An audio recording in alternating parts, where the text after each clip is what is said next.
Memphis Mafia come from?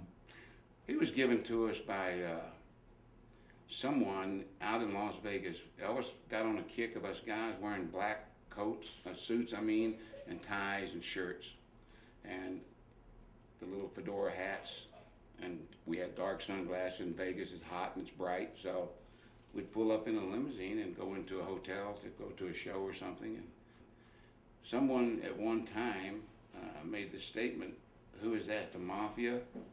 And someone said, "Yeah, the Memphis Mafia," because they knew it was Elvis and his guys, and it just stuck. And I don't know for sure, but there was a writer, a columnist in LA named James Bacon that had a column about the entertainment world, and he was very close with Frank Sinatra.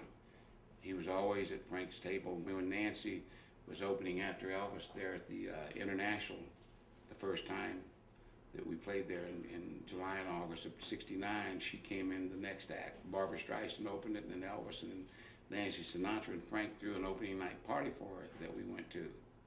And he took Elvis around his table, and the ones around his table were the closest to him. It was his family and his closest friends, and at that table was James Bacon and Fred Astaire, Nancy Sr., Nancy Jr., Frank Jr., and a couple of other entertainers.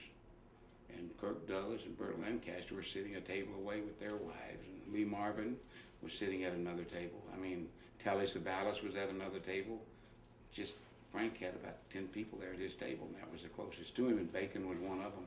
So Bacon gave them the name of the chairman of the board, okay? And he gave him the nickname the Rat Pack. So that's why I have a feeling, because also if you remember after that, the Memphis Mafia, and then along came the Brat Pack with the young actors Emilio and Demi Moore. All of them were part of it, you know, Patrick Swayze. But it's just, I think it probably Bacon's the one that somehow or another heard about it. He could have even been present there in the audience, waiting outside to get their cars or whatever, and he could have been the one that said, "That's, yeah, the Memphis Mafia," or he could have heard someone say it, and then he coined it and wrote it in a column. I don't know, but it sure stuck. We were the original entourage, buddy, I'll tell you. I mean, Elvis, and you know, he needed us to keep his feet on the ground. We kept him in touch with reality, because if you remember in that movie Jailhouse Rock, that character got carried away with his fame pretty quick and started treating that other guy like a dog, you know. Well, when the brokers sold the airplane to Elvis, he asked me to fly it from Wichita down to Fort Worth, where it was redone and inside and painted.